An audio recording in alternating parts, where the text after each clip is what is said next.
Eu estou com vocês aqui para conversar um pouquinho sobre o que nós discutimos na nossa disciplina de gestão de pessoas, de estratégia e de economia, tentando trazer um pouquinho para vocês aí as tendências que a gente tem, como a gente aplica os conceitos que nós vimos e principalmente antenando essa visão de futuro necessária para quem é da área de gestão de pessoas e principalmente dessas áreas que estão envolvidas aí com gestão de pessoas na área de tecnologia, de novos negócios, startups.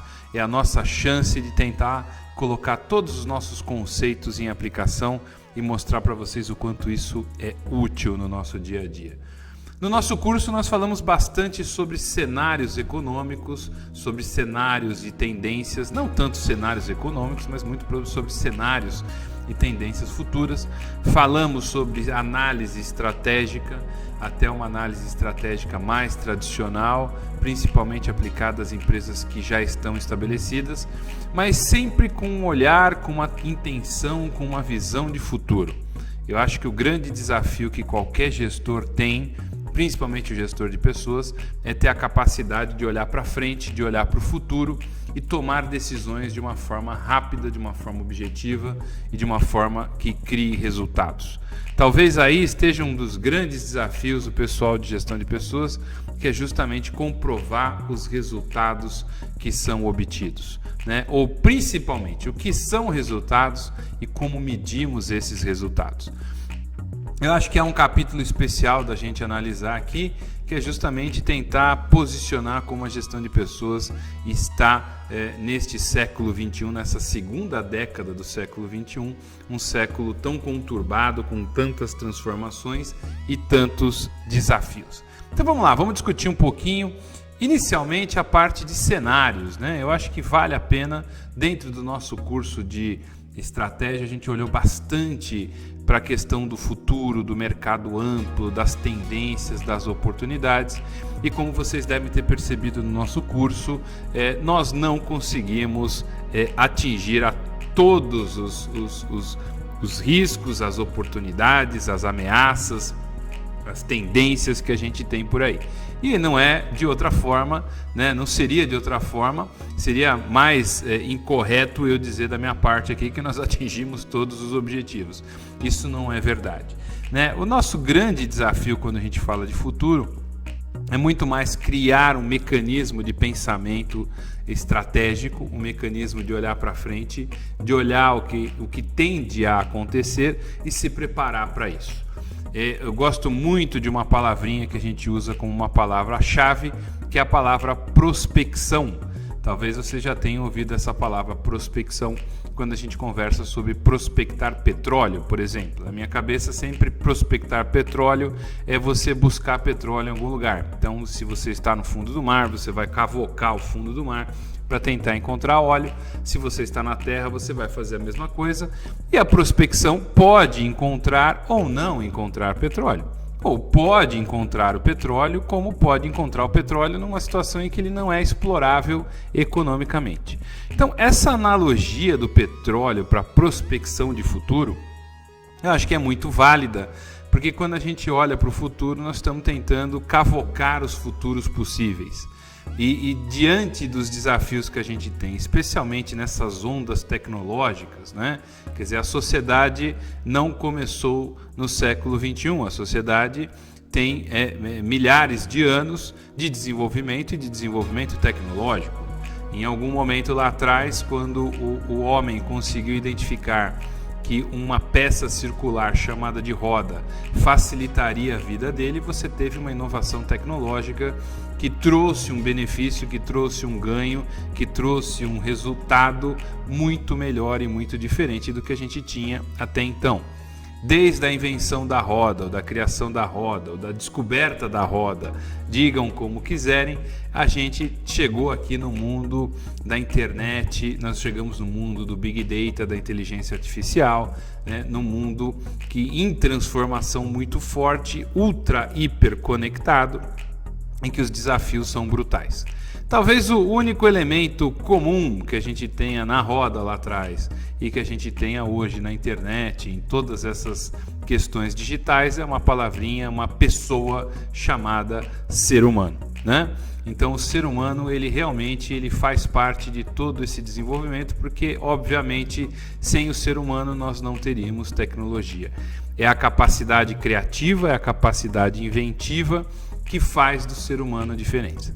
E aí a gente pode cair num discurso que eu diria meio piegas, né? Que o pessoal de RH, de gestão de pessoas, às vezes gostam. Quem assistiu meu curso lá deve ter percebido que eu gosto de falar mal de vocês, né? Mas é um falar mal de carinho, é um falar mal paternal. Mas o ponto é que quando a gente fala com o pessoal de gestão de pessoas, às vezes ainda em algumas situações existe um certo romantismo, né, de como gerenciar as pessoas e como gerenciar os indivíduos, né? Sempre tendo como base a lógica de que o ser humano é o elemento fundamental de qualquer organização, de qualquer empresa, de qualquer governo, de qualquer país, né? E eu estou plenamente de acordo com isso. Mas há uma distância muito grande entre você valorizar o ser humano, seja ele qual for, e você efetivamente valorizá-lo na empresa, no negócio e dar as oportunidades a esse ser humano para que ele desenvolva aquilo que ele tem o maior potencial de desenvolver. E aí é que o bicho pega, porque quando você vai para uma organização, uma empresa privada principalmente, o objetivo de uma empresa privada é o lucro, é o resultado, né? Você pode questionar isso, você pode até trabalhar numa ONG, numa instituição sem fins lucrativos, numa iniciativa social, mas é sabido que mesmo nessas entidades, que você não tiver algum resultado econômico, essa entidade fecha. Quer dizer, no final do dia, todo mundo precisa se sustentar. E aí o papel do indivíduo, o ser humano nessa história, ganha uma característica específica, porque ele não basta ser uma pessoa competente, não basta ser uma pessoa bem qualificada, mas ele precisa ser alguém que cumpra um determinado conjunto de papéis, de obrigações, de entregas naquela situação, naquela sociedade, né? E o desafio que a gente tem é a transformação do mercado de trabalho. Aí nós voltamos um pouco ao que nós estávamos falando de cenários, quer dizer, o mundo do trabalho hoje, especialmente depois da pandemia, se tornou algo difuso, complexo e descentralizado, né? No caso que a gente tem as pessoas trabalhando, muitas pessoas trabalhando das suas residências em home office, e pessoas que trabalharam em home office durante todo o período da pandemia, mas após o período da pandemia mantiveram. As empresas, inclusive, desalocaram prédios, desocuparam andares de edifícios, liberando as pessoas para trabalharem em casa, né? Então, nem todos passaram por essa situação. Você tem muita gente que pegou metrô, pegou ônibus, andou, foi de bicicleta e continuou trabalhando, né? Até porque se essas pessoas que fizeram essa atividade não tivessem cumprido com as suas obrigações, provavelmente o país, o mundo teria parado, né? Então acho que a primeira coisa que a gente tem que olhar para essas transformações é que não necessariamente essas transformações acontecem de igual para igual com todos.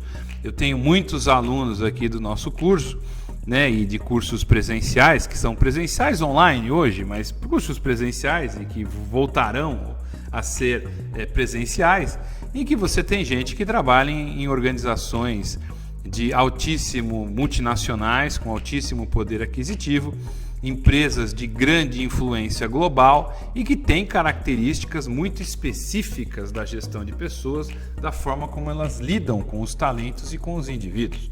Nesse caso, por exemplo, eu até disponibilizei para vocês um pequeno caso sobre o Google, em que a gente discute justamente a capacidade que o Google tem de atrair e gerenciar pessoas, né?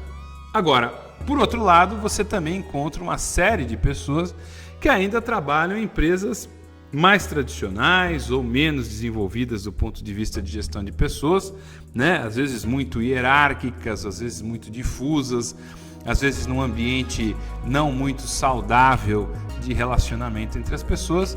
Então, o que nós estamos falando aqui é de uma realidade que é para todos. Quer dizer, a gestão de pessoas é um elemento importante e na nossa conceituação de cenários futuros, ela continuará a ser importante.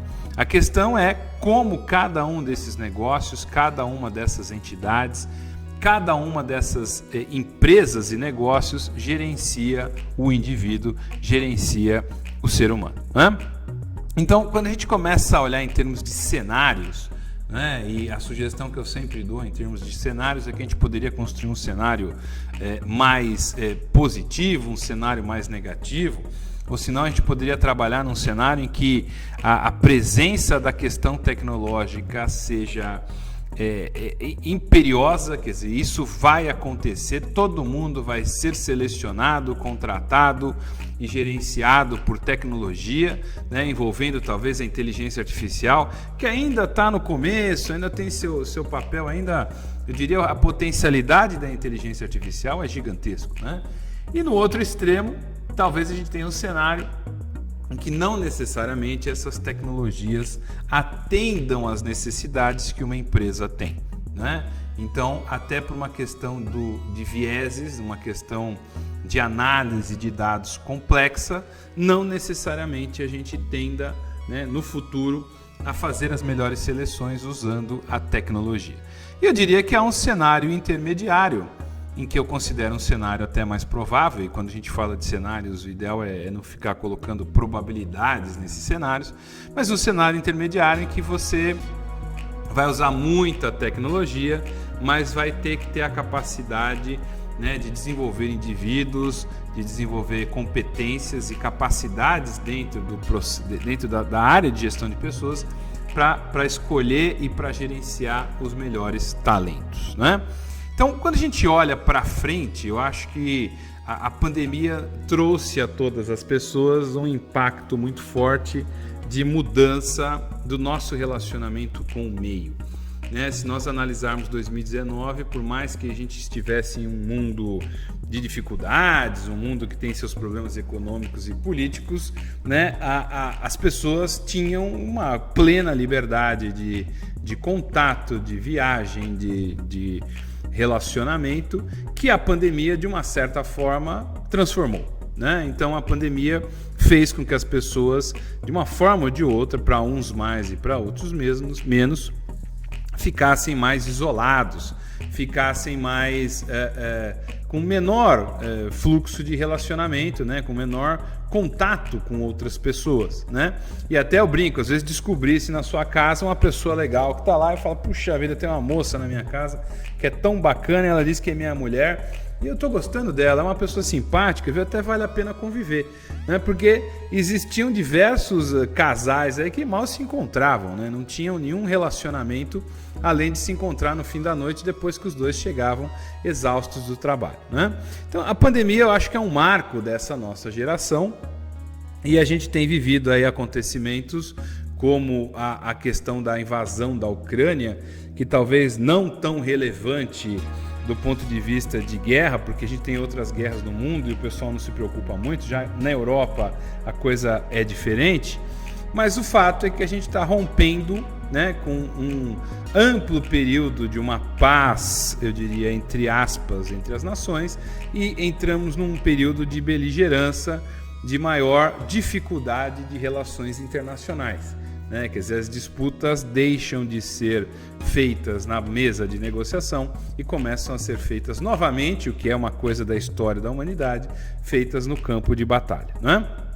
E a gente não pode esquecer que em volta disso tudo que nós estamos conversando aqui sobre trabalho e ambiente, né? Ambiente de pós-pandemia, ambiente de conflitos internacionais, né?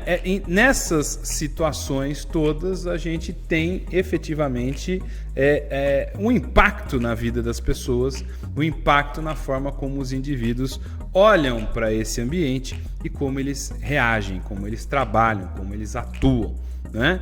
Então, quando a gente olha para essas transformações, certamente aquilo que a gente conhecia como um ambiente previsível, como um ambiente mais estável, deixa de ser, né?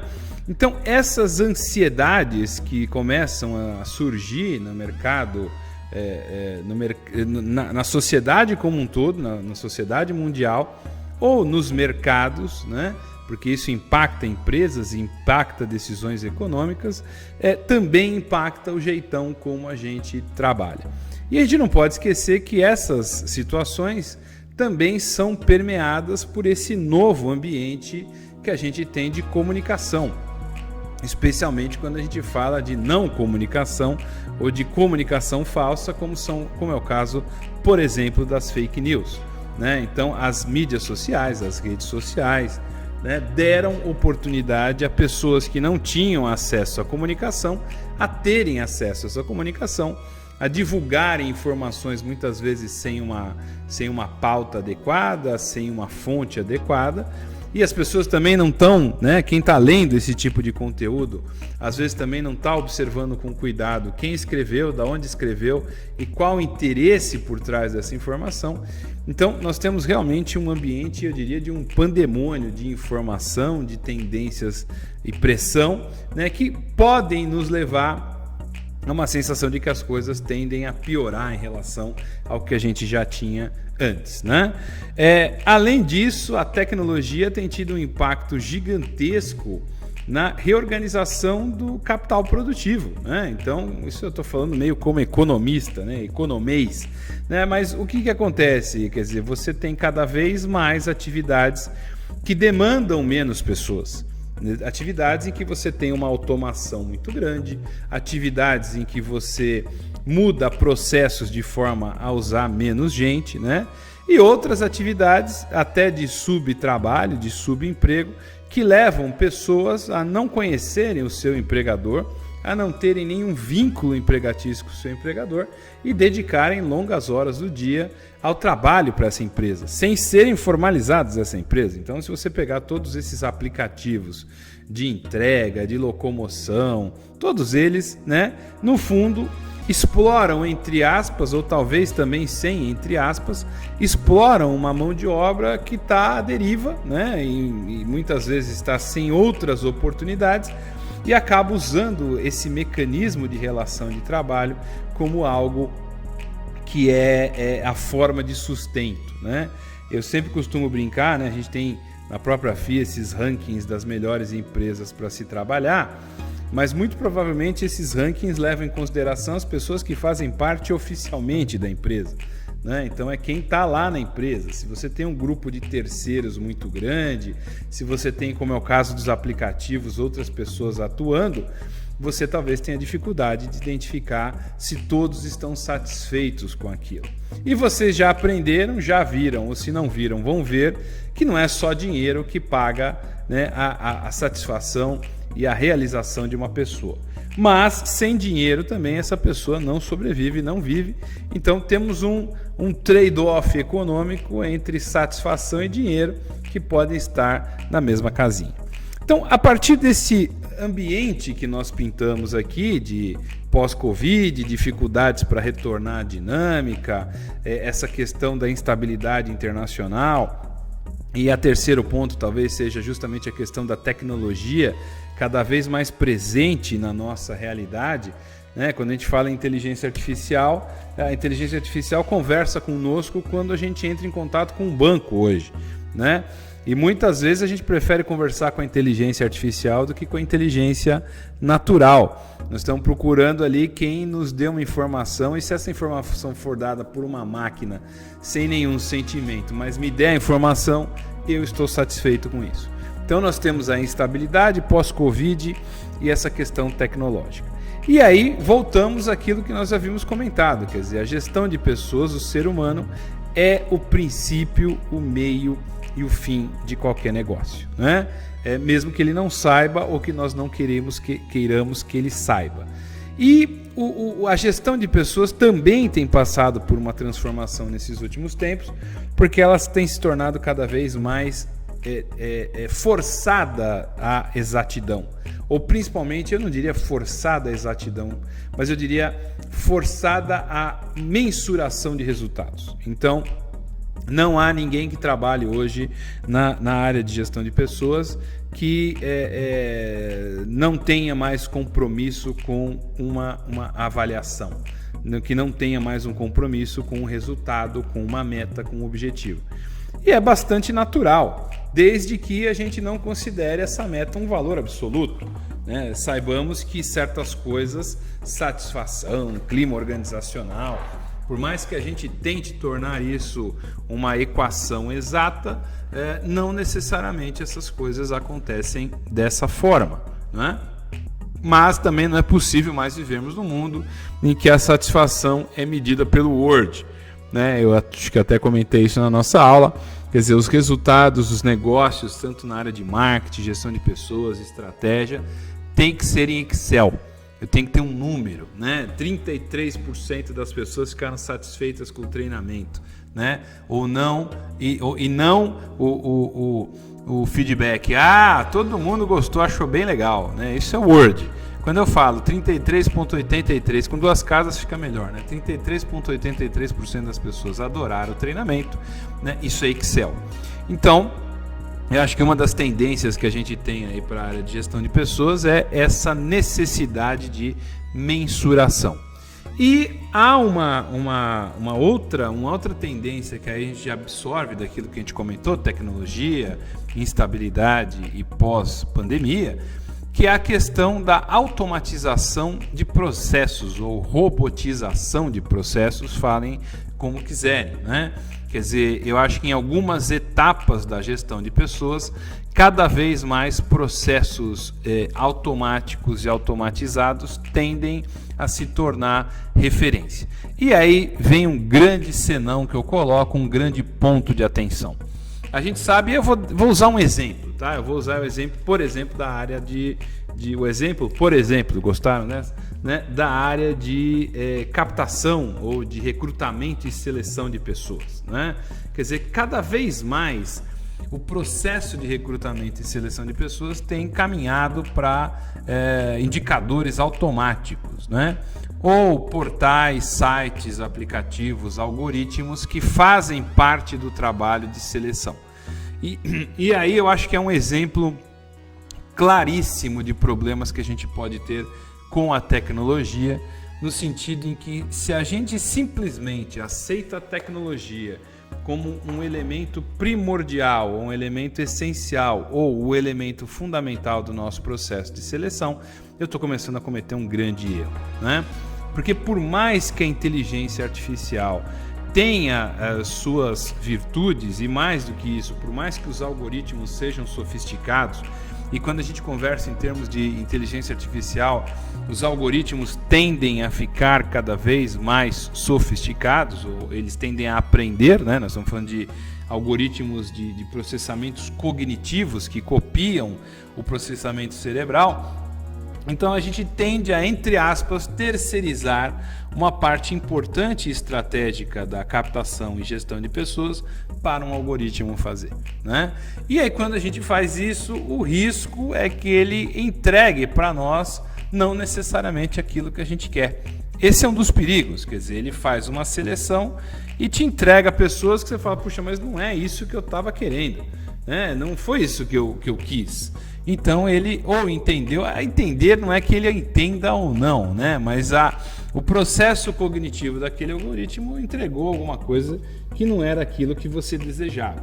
Só que eu acho que tem uma situação pior do que essa, que é a situação quando ele entrega alguma coisa que você acha que está correto, né? Então, o que eu costumo dizer é que pessoas que trabalham em grandes empresas, com grandes processos, para grandes empresas com grandes processos, tendem a criar um viés próprio, né? Veja, se você trabalha numa grande organização há muito tempo, certamente você tem alguns hábitos, algum jeito de falar, alguma forma de se comportar, né? Alguma roupa que você veste, algum restaurante que você gosta de ir, influenciado pelo ambiente que você está trabalhando. Isso pode ser até inconsciente, né? Mas certamente você está num microclima.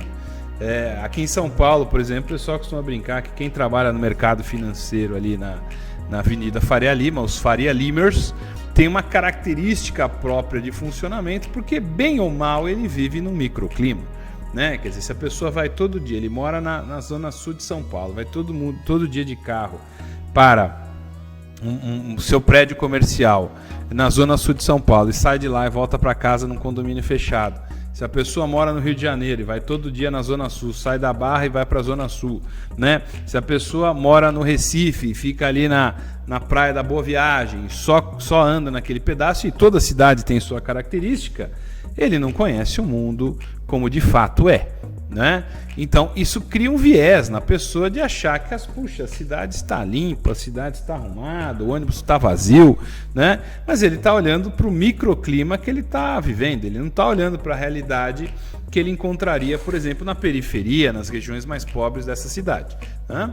Então, da mesma forma que você pode criar um viés nesse sentido, você pode criar um viés nesse algoritmo de seleção de pessoas. Quer dizer, você começa a procurar um determinado perfil, né, que talvez seja muito parecido com o que você já tem, que talvez seja muito parecido com o que você deseja, ou o seu chefe deseja, e você acaba contratando mais pessoas do mesmo jeito, né, sem perceber que você não está criando alguns elementos que são importantes para a organização. E aqui eu vou fazer um parênteses, tá? Eu não vou nem entrar na questão, e vocês vão ter oportunidade de discutir isso, de se você está fazendo uma seleção sem diversidade de gênero, de cor, né? Eu não vou entrar nesse tema que é polêmico, mas certamente você não está. Quer dizer, se você está escolhendo mais do mesmo, muito provavelmente você vai ter as mesmas pessoas. Em um belo dia você vai se tocar e falar, puxa, todos aqui que trabalham são mais ou menos parecidos, né? O que, na minha concepção, e acho que na concepção de muitas pessoas, muitos diretores, muitos autores, né, mostra que você ter uma empresa uniforme com todo mundo pensando igual não gera o valor que poderia gerar de uma empresa com maior diversidade. Quer dizer, no meu ponto de vista, uma empresa diversa, talvez ela gere mais embates, ela gere mais crises, ela tenha mais problemas, ela tenha alguns conflitos, né? Mas eu diria que são desses conflitos, dessa dinâmica específica, é que você efetivamente consegue ter uma criação, uma capacidade dessa empresa se desenvolver, né?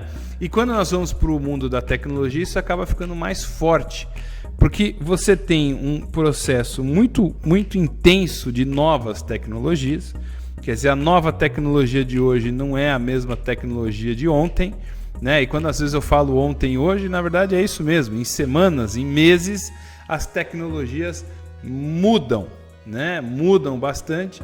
E nessas mudanças intensas, né, uma linguagem de programação, uma forma de apresentar os dados, né, mecanismos e metodologias de busca mudam, né? E aí, quando você tem essas mudanças, o perfil do profissional que você precisa é cada vez mais específico, mais difícil de encontrar, e de novo você se atola nos mesmos mecanismos de busca, nas mesmas ferramentas que você tem, especialmente para quem trabalha em consultorias de recolocação ou de captação de profissionais. Quer dizer, a dinâmica é tão difícil, né?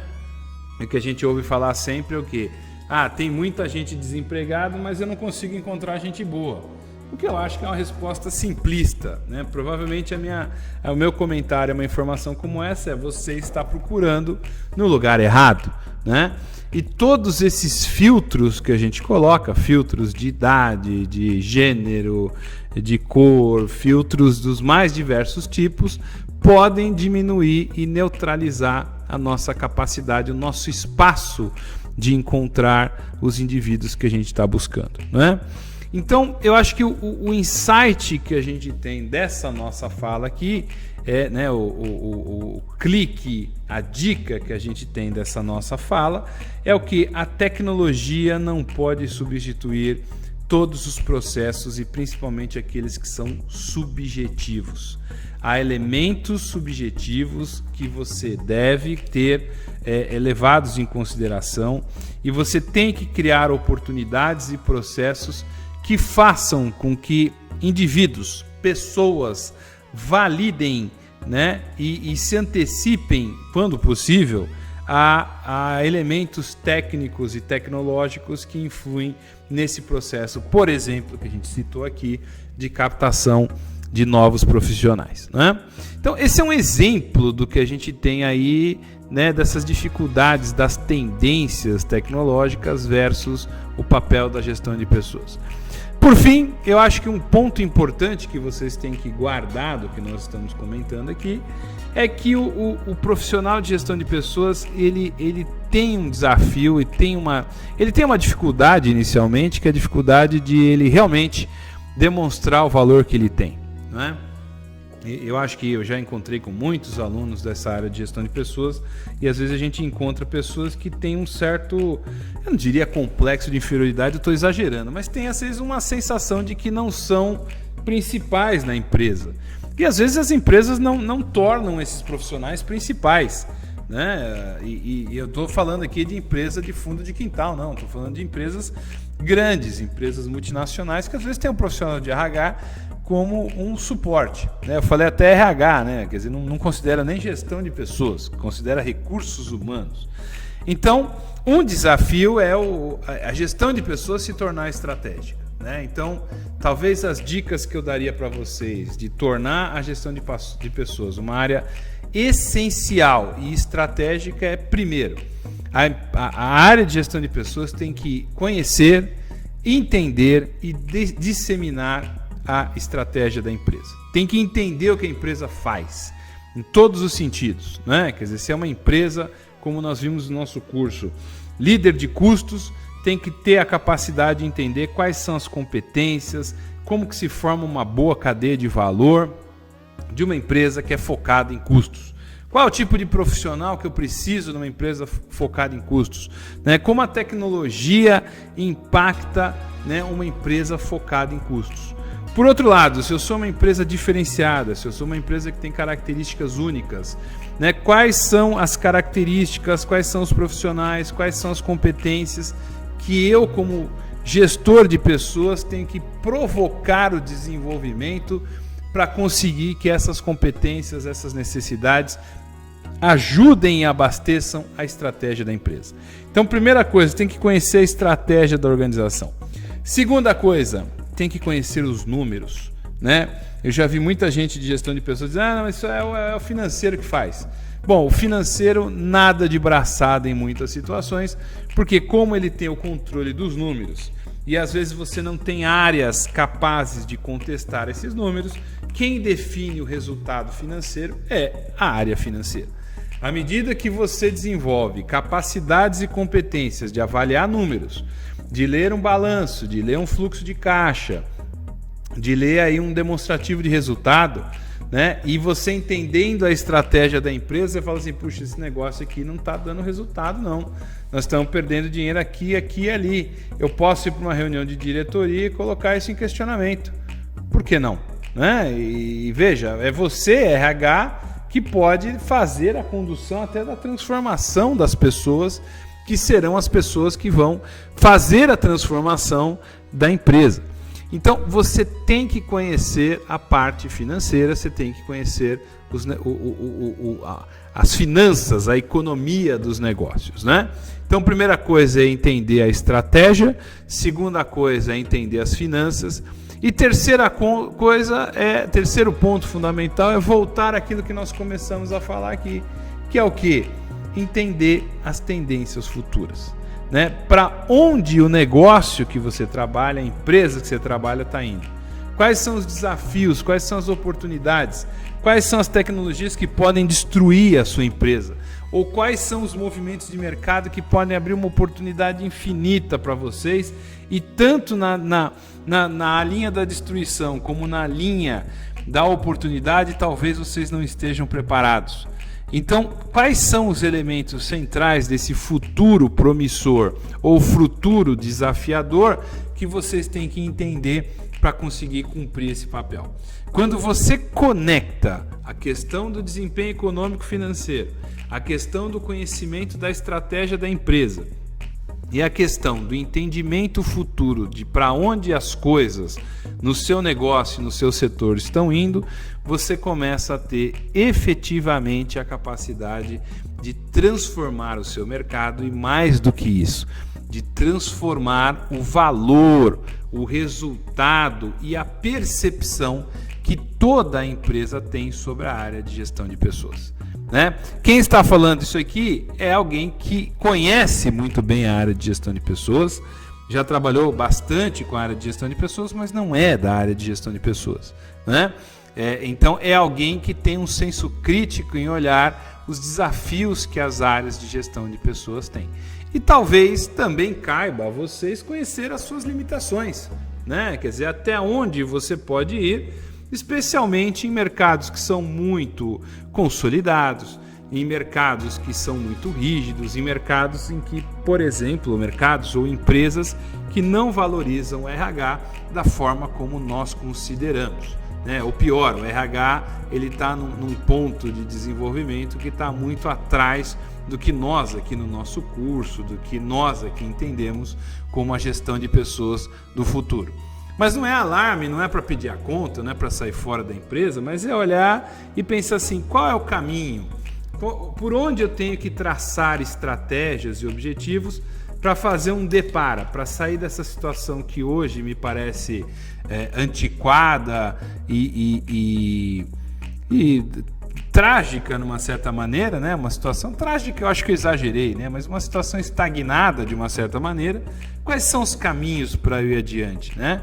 E talvez às vezes não confiar cegamente na possibilidade de mudanças radicais, mas de pequenas alterações, né? Especialmente no Brasil, que é um país difícil de se fazer grandes transformações, talvez o caso não seja de uma revolução, mas seja de você empurrar a régua um pouquinho mais adiante, né?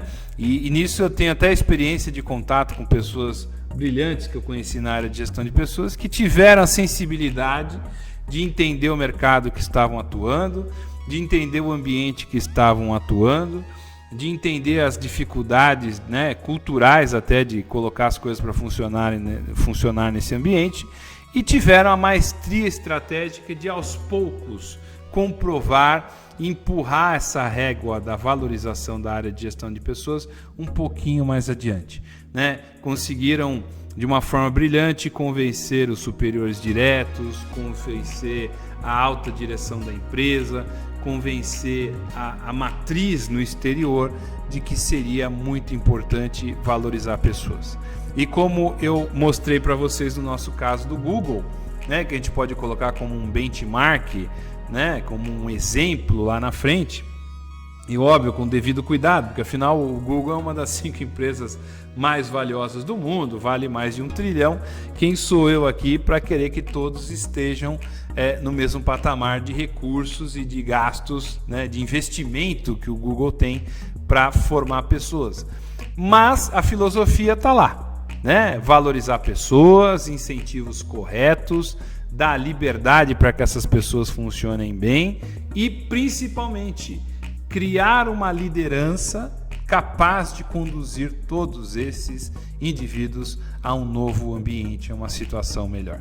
Né? Eu gosto muito de uma definição de liderança que eu não atribuo a ninguém, mas eu já ouvi de várias pessoas, entre elas alguns professores aqui do curso, mas uma definição de liderança que eu gosto muito é que o líder é aquele que te leva a fazer coisas que você naturalmente não faria, né? Então, você que está na área de gestão de pessoas, você que está na área de gestão estratégica de uma companhia, você que está montando sua startup, você que trabalha na área de tecnologia, pense nisso, com algoritmo ou sem algoritmo, com inteligência artificial ou sem inteligência artificial, né? Com dificuldades e limites, com dificuldades no ambiente internacional, com impactos da pandemia.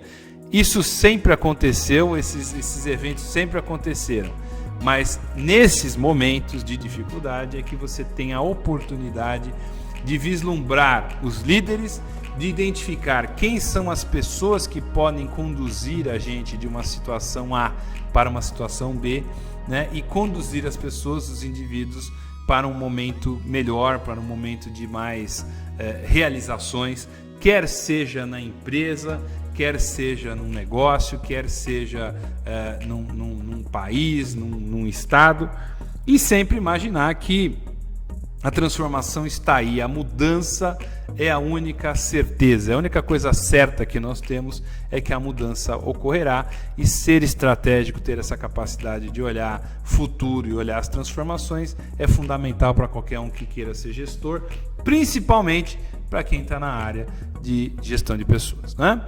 Bom, meu nome é Carlos Honorato, foi um prazer estar com vocês aqui, né? Eu sou muito feliz em poder participar desses nossos cursos de gestão de pessoas, especialmente quando a gente está falando aí de futuro e de RH do futuro, gestão de pessoas da área de tecnologia. Sou um entusiasta dessa área e um admirador de quem trabalha com isso. Então, contem comigo, acompanhem nosso curso, assistam nossas aulas, sigam nossos trabalhos. É um grande prazer estar com você. Como eu disse, sou o Carlos Honorato e até a próxima. Um grande abraço a todos.